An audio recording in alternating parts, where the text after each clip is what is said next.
అండి good morning. ఎలా ఉన్నారు? నేనైతే చాలా బాగున్నానండి. మీరు కూడా బాగుండాలని కోరుకుంటున్నాను ఆ దేవుని మనస్ఫూర్తిగా. అందరికీ వెరీ వెరీ గుడ్ మార్నింగ్. అందరికీ శుభోదయంగా శుభంగా జరగాలని కోరుకుంటూ నేనైతే బీరకాయ కర్రీ చేస్తున్నానండి. అల్లం పేస్ట్, ఉల్లిగడ్డ, మెంతం కూర వేస్తున్నానండి. కరివేపాకు వేసినాను, పసుపు వేసుకున్నా.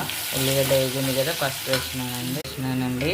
బీరకాయ కట్ చేసుకునేది కొంచెం రాళ్ళ ఉప్పు అండి. నేను రాళ్ళ ఉప్పే వాడతాను. ఇప్పుడైతే చూడండి, టమాటా వేసినా కదా, ఇప్పుడైతే కారం వేస్తుందండి. ఇది మనం చేనులో పండించుకునేది కారం అండి. ఎవరికన్నా కావాలంటే కూడా ఈ బిజినెస్ కూడా చేస్తానండి. మీరు అందరు సపోర్ట్ ఇస్తే ఇలాగే తీసుకున్నాం కదా, అదేం పాడేయద్దండి. పచ్చడి చేసుకుంటే బాగుంటుందండి. బుడ్డలేసి చేసి నెక్స్ట్ వీడియోలో చూపిస్తా. చాట్ వీడియో. కొబ్బరి పొడి, ధనియాల పొడి వేసినానండి. ఇంకా అయిపోయండి బీరకాయ.